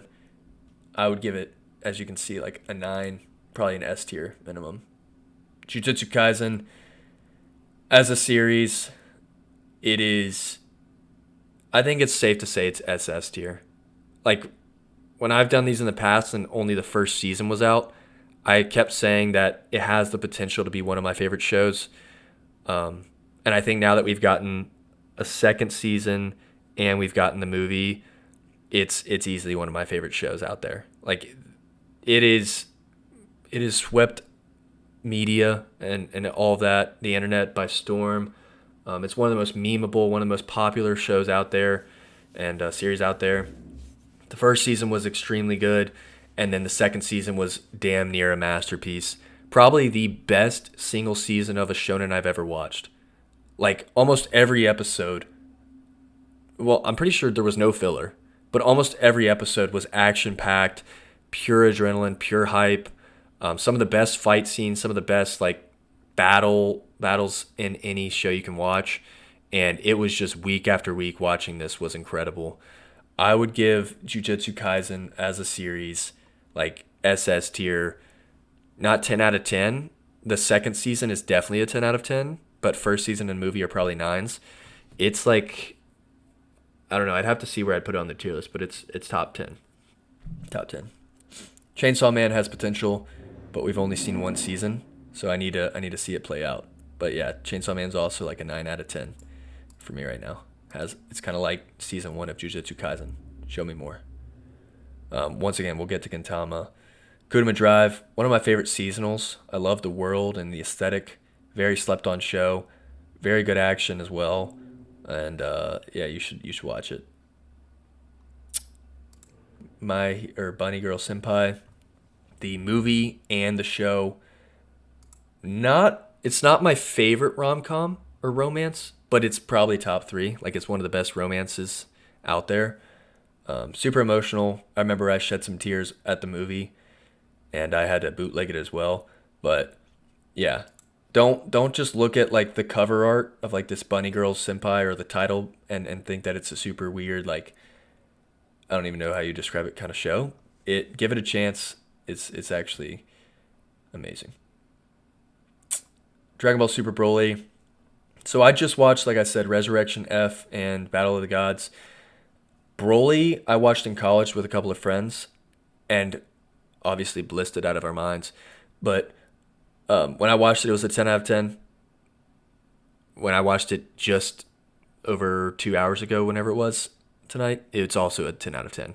Like, yeah, you got to set it up for the first hour, but the second hour, the second half, when it's just fighting, some of the best. It's kind of like, just to touch on like recency, like the Black Clover movie.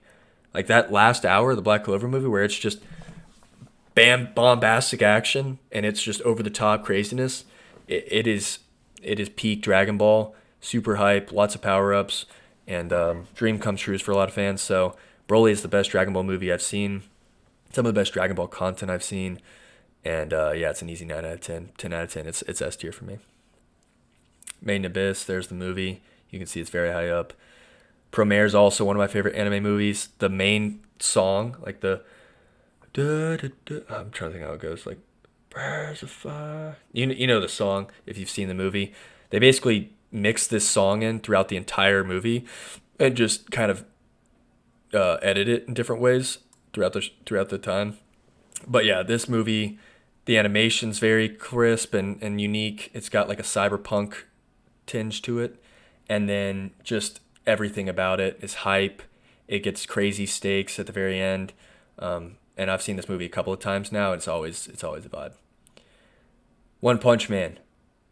This was like the second or third show. I think I watched this before, maybe after Sword Art Online. And yeah, what can you not say about One Punch Man? People say the second season's animation fell off. I don't care. I think it's so funny that regardless of animation, it is one of the best shows. It is a top 10 show for me. I really need season 3 to come out, or else I'm reading the manga, because season 1 was impossibly amazing. It just hits everything. Not its soundtrack, its animation, the characters, the power systems, right? The threat levels, and the action, the comedy. It's like one of the few shows that can be simultaneously amazing with its action and story, but also just hilarious. And I think that it is like one of the best shows to do it. And I also just love that, like, even though you know what's going to happen, the one punch is going to happen, whatever, they always hype up these villains to where you don't know. You always question it. You got like that Fish King with the Moomin Rider was comedy. You got so many, like, I'm blanking on scenes and stuff, but like, this is just one of the best shows I've ever watched, especially anime. So, yeah, One Punch Man is a 10 out of 10, even though I put second season as a 9 just because I do think it was a little bit lackluster with animation stuff. But Kuroko no Basket, probably my favorite sports anime is Kuroko's Basketball. The movie's good too. I just loved it. It was one of those where it's like, I just liked watching it. Just every night getting on, being in the world, following Kuroku and his friends and watching them play basketball because that's my favorite sport. I think they did a great job putting an anime spin to it where they have, superpowers, the voice acting as well. They have like, for a basketball anime, there he is again, Suwabe Jinichi and Daisuke Ono.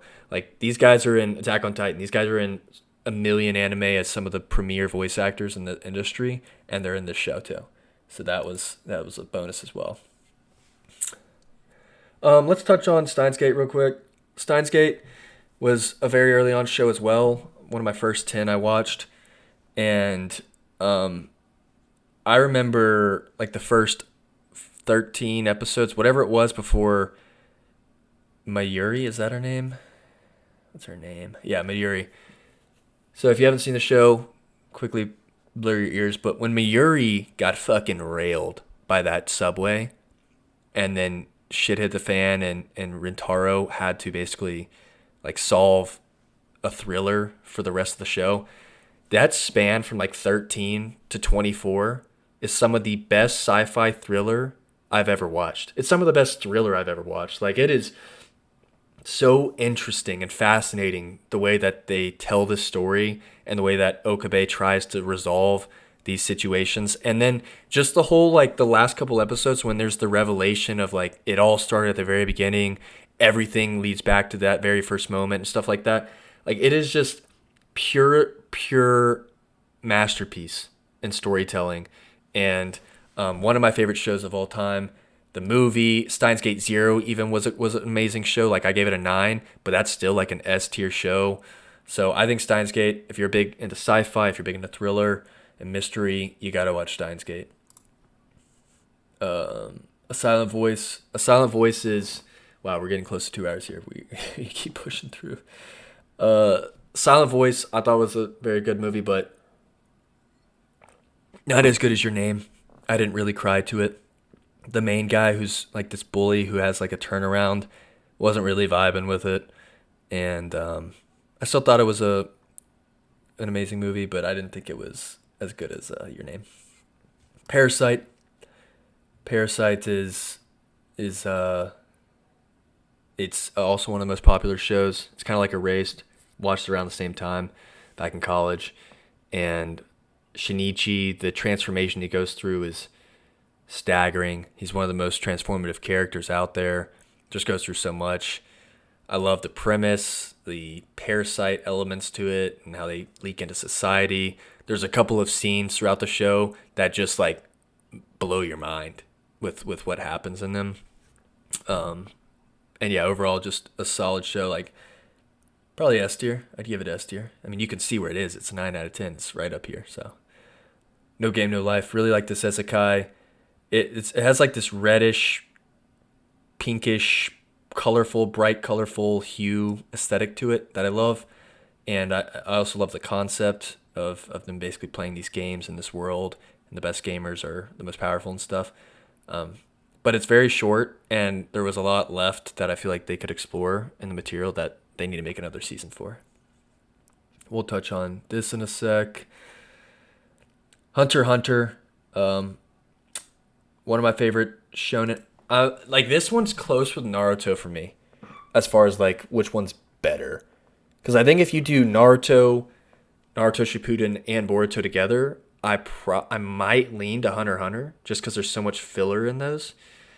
But Hunter x Hunter is just, it's one of the best, man.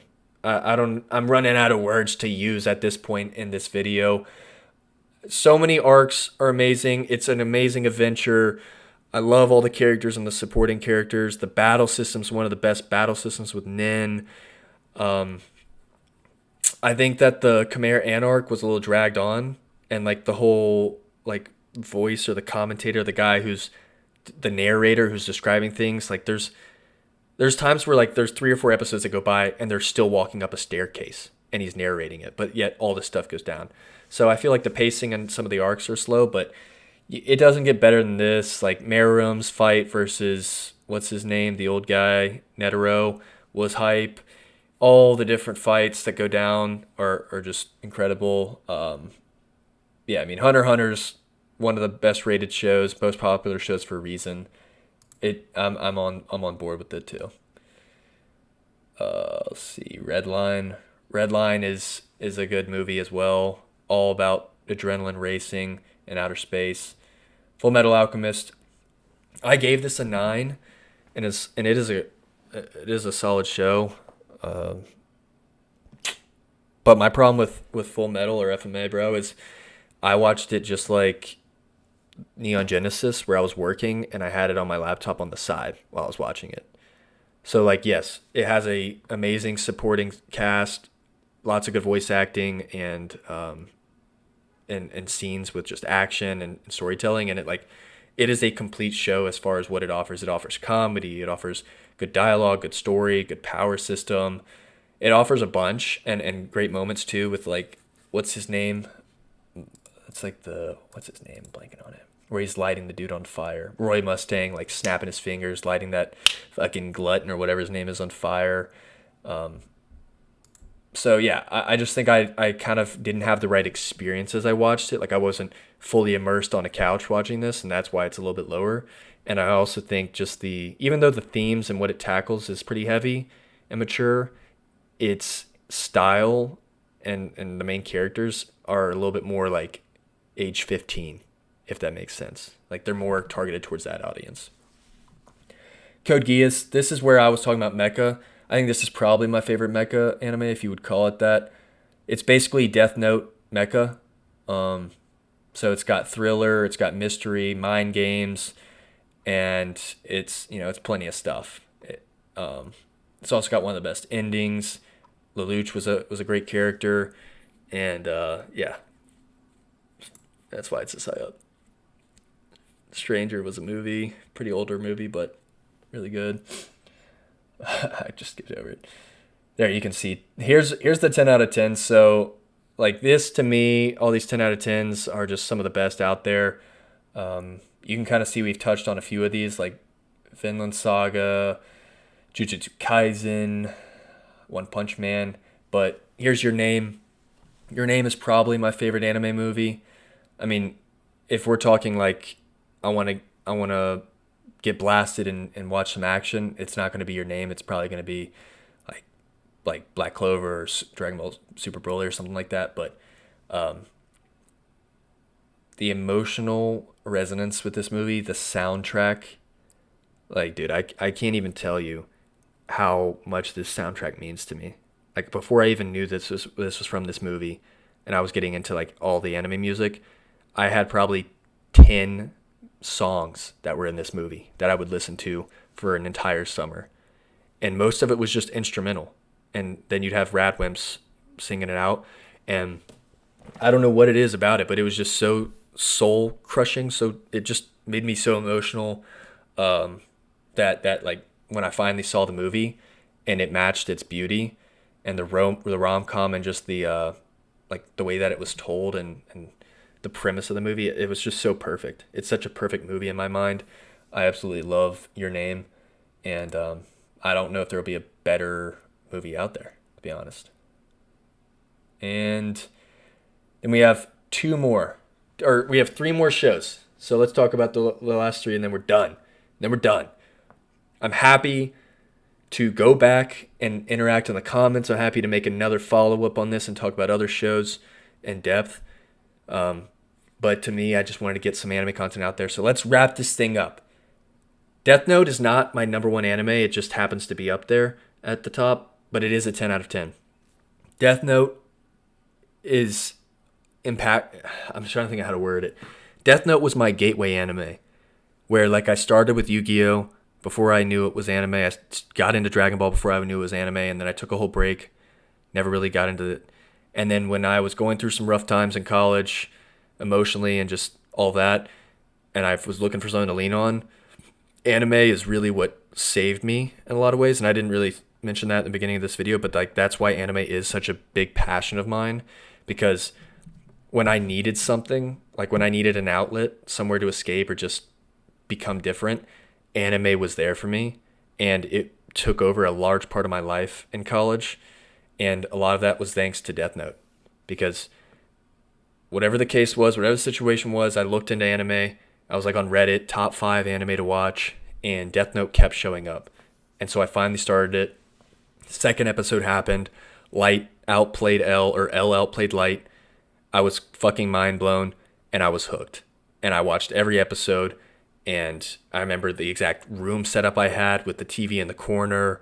It was super weird, and I watched that show in like 4 days, and it was a masterpiece. It was a actual masterpiece, and it still is.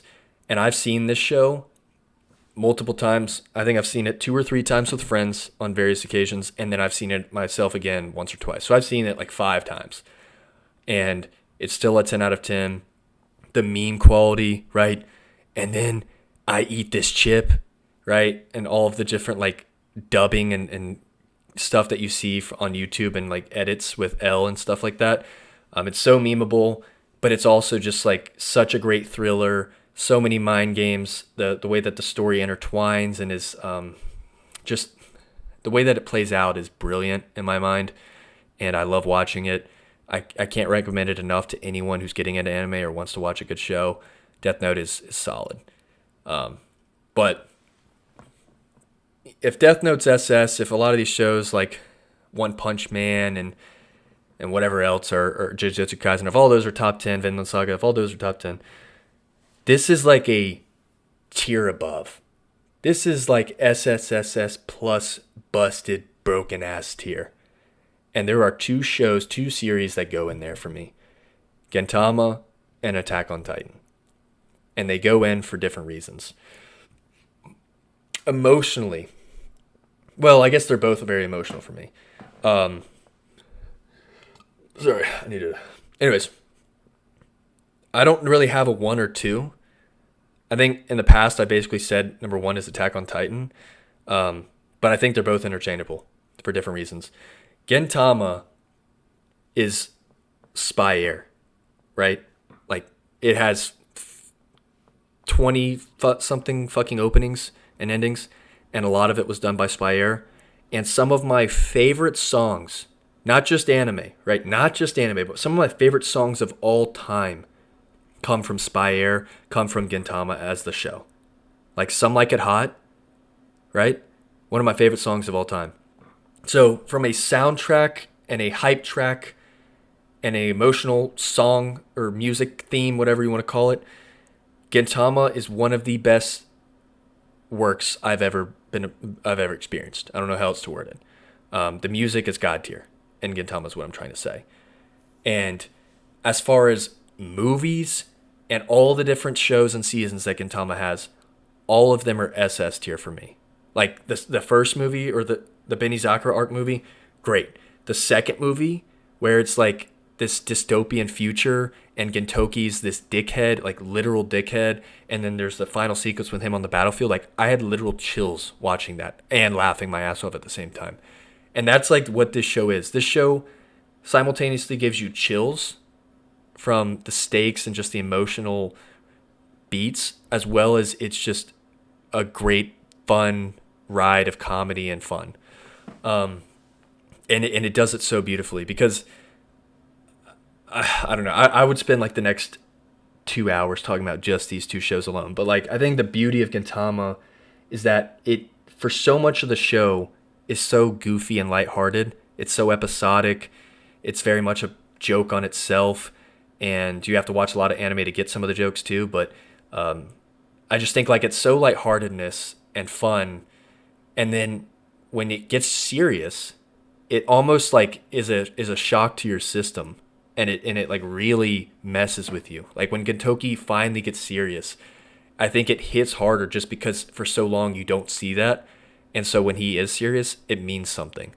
And the show does a great job at balancing that and pacing that to where when the serious arcs come out, like they fucking slam. They slap. And just as an experience, like watching the show, I watched it with a guide. So I haven't seen every single episode, but I have watched it all the way through twice with the guide. And it was like, I don't know, 364 episodes trimmed into 200 or something like that. And watching it that way by myself, I watched this like, I don't know, July or August, right before I watched Naruto. And it was the same situation as Naruto, where I didn't play video games. I didn't go out and socialize. All I did was watch anime in my free time. And it was like, right in the mornings before work, I'd watch Gintama. And in the evenings, I'd watch Gintama. And on the weekends, I would just make a pallet in my living room and watch 10 hours straight of Gintama. And it was some of my favorite memories ever watching an anime. Like the Shogun Assassination arc and the Farewell Shinsengumi arc back to back. Like I've never, I mean, it sounds cringy or like weeby to say, but like it truly messed with me. Like I just would be so emotional watching this show, from the ups and the highs and the goofiness that made me laugh and smile to like these serious, dark and sad and impactful scenes and serious arcs that would just like destroy me. And it just did it all so masterfully. I can't say enough good things about this show. It is my second favorite, if not my favorite show I've ever watched in anime. And I don't think it's going to be topped because it's also got such a long runtime that you get so invested with the characters and the world and everything that all the payoffs are there, as opposed to like a seasonal or a shorter show. But then getting into Attack on Titan, to wrap this up at 2 hours or before 2 hours, I think there's never been a show, maybe besides like maybe, I'm trying to think, How I Met Your Mother or something, because I've seen that like maybe 7 or 8 times.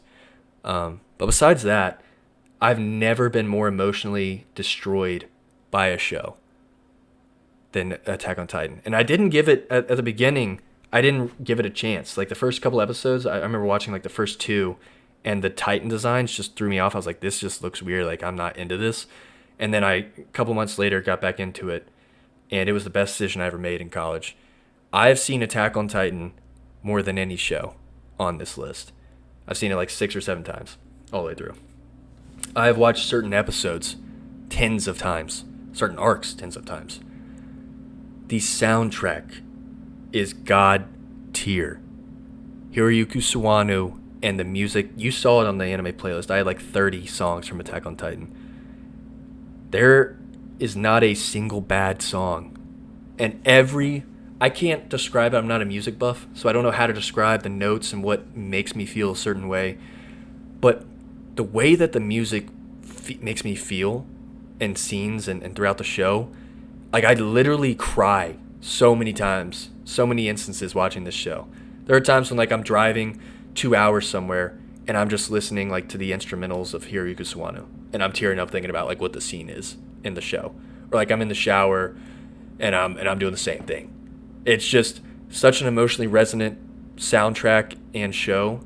I can't even begin to describe it. It's soul crushing. And then the story, the voice acting, like Levi and Erwin, like Levi, I mean, Levi's voice actor is literally goated in this one especially. Erwin too, Aaron, like all the voice acting, the music, the production, like the animation from Studio Wit and Mappa, godlike. The story, I think everyone would agree, one of the best fictional stories ever made. It's just so genius. It's so ingenious and masterfully told. It is like from episode 1 all the way to the very end. There are hints and nods to future episodes and just callbacks that literally blow your mind when you rewatch it. Every time I rewatch a show, I find another scene or something that was a hint or something that like you didn't notice before. And it is like, it's just mind blowing how I'm blanking on the author's name, but like how he fucking crafted this story and the characters and everything that plays out. And then, like, as an experience, as I said, I've watched it multiple times by myself and with friends, and I've been emotional all the time. And watching, like, season 4 back in college when it was the Sunday nights airing, and it was like, I remember the first Sunday night, Crunchyroll crashed because everybody wanted to watch it. It had been several years, like since 2017 or something. It'd been like 3 or 4 years since season 3, which season 3 part 1 and 2, I mean, come on. But like when season 4 aired, I remember every week I watched it again, then I'd watch 3 different YouTube analysis videos on the episode, then I'd be on Twitter and YouTube the entire week leading up to the next episode, just hearing people's thoughts and agreeing or disagreeing with them. And then we'd get to the next episode. And I did that for like 3 months straight with season 4. And then you had the movie follow-ups. I mean, again, I could talk about Gintama, Attack on Titan. I could talk about anime for hours and hours and hours, and I have. But the point is, I love anime. It's played an absolutely massive role in my life and helped me get through hard times and good times. And I'm going to continue to watch anime. I'm not nearly as invested and involved with it as I once was, just because a lot of the amazing stockpile of shows that are out there I've gone through. But that doesn't take away the experiences I've had so far since I've been back in this anime journey. It has been life-changing, and I'm so excited to continue to be a part of this world. So, yeah. That's my anime tier list. I know I probably spoke quite a lot, and I went on a lot of tangents and used a lot of the same words, but I wanted to do this genuinely, give my thoughts on anime. I'll probably show a tier list at some point so that you have an idea of where I'd rank things again, and who knows, maybe in the future I'll give updates as well, because there's always going to be new stuff to add on to it. But yeah, that's the show, or that's the anime. It's been Davis. It's late as absolute fuck, and I'm about to go to bed. But thank you guys for watching. If you enjoyed hearing me ramble about anime, let me know. Tell me what your favorite anime are, what your least favorite are, what takes you thought were hot, what takes you thought were cold, and yeah, let's have a good one, eh? Everyone have a good night. It's been David. It's been real. I'll see you on the next one.